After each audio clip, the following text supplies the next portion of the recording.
Namo Phat. Good morning. Thank you for joining me for our daily practice check-in. Listen, listen, listen.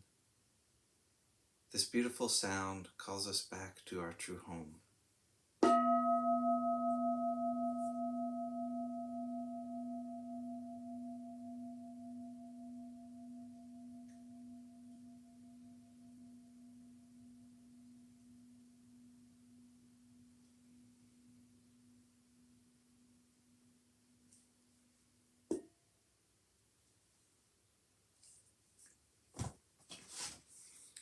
The fifth mindfulness training.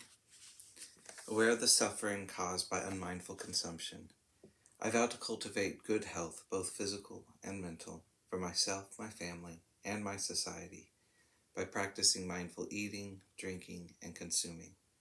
I will ingest only items that preserve peace, well-being, and joy in my body, in my consciousness, and in the collective body and consciousness of my family and society.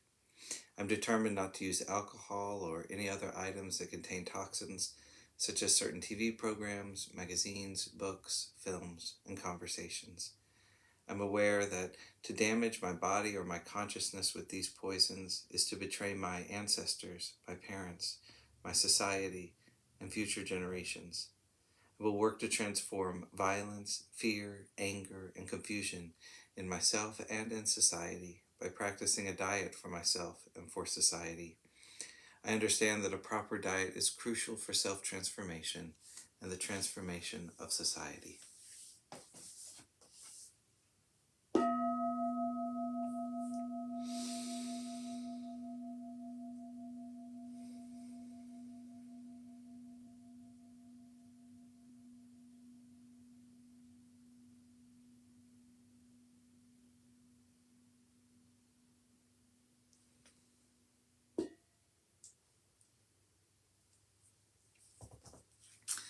Our Dharma reading today comes from Working with the Five Hindrances by Ajahn Thiradhammo, and we're finishing a section on meeting resistance.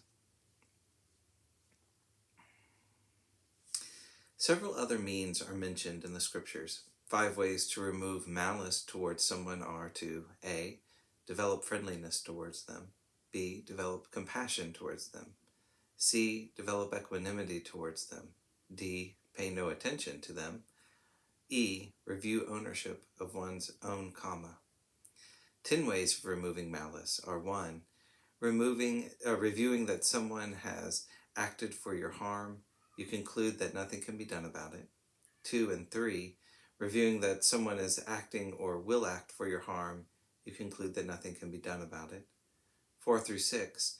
Reviewing that someone has acted, is acting, or will act for the harm of someone dear to you. You conclude that nothing can be done about it. 7 through 9. Reviewing that someone has acted, is acting, will act for the benefit of someone displeasing to you. You conclude that nothing can be done about it. 10. You do not give in to irrational anger.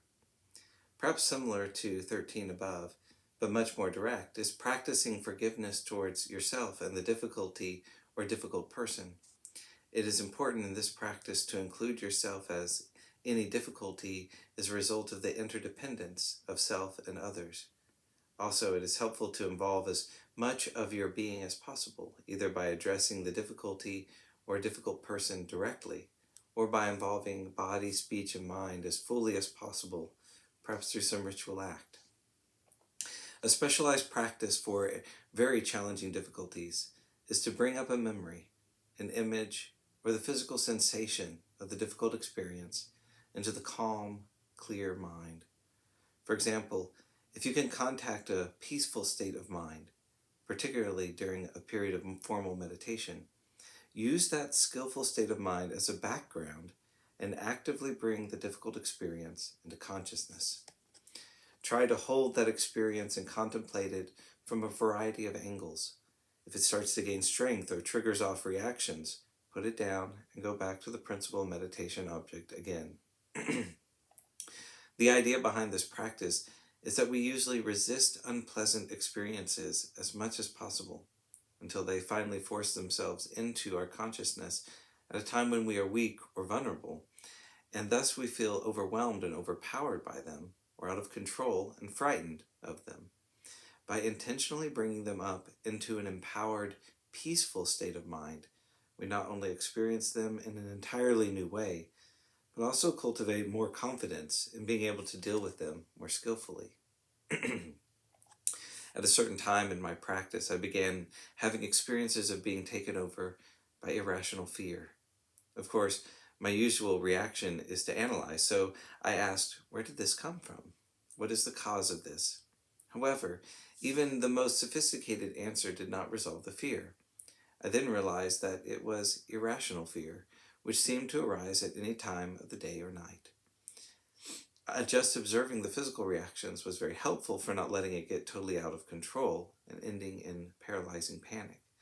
I was living at Chitter's Monastery in England at the time, and every evening the community of 15 monastics and 5 to 10 lay people would meet in the beautiful, quiet, and comfortable shrine room for evening puja. The physical and spiritual atmosphere was very conducive to peaceful meditation. However, this fear was never far away, so I began to invite it into the meditation space. And then the experience was quite different. The fear was still there, but now that it was held in a field of well-being, it was no longer so frightening. I could then see it as just another mental state, albeit not at all pleasant or likable, but just another state of mind. Then, when the fear arose on other occasions, it was no longer so difficult, and I didn't build up further problems through reacting unskillfully to it. Through my not reacting unskillfully, and thus being able to respond with more non-judgmental awareness, the fear began to lose strength and gradually faded into the background as just another state of mind arising and passing away. Fear is still there sometimes, but it is no longer empowered by negative reactivity.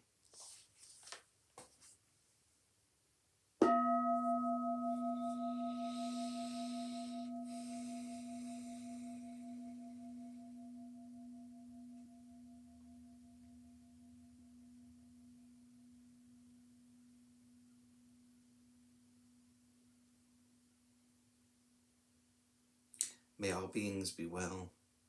May all beings be happy. May all beings be peaceful. Sadhu, sadhu, sadhu. Thank you for joining me this morning.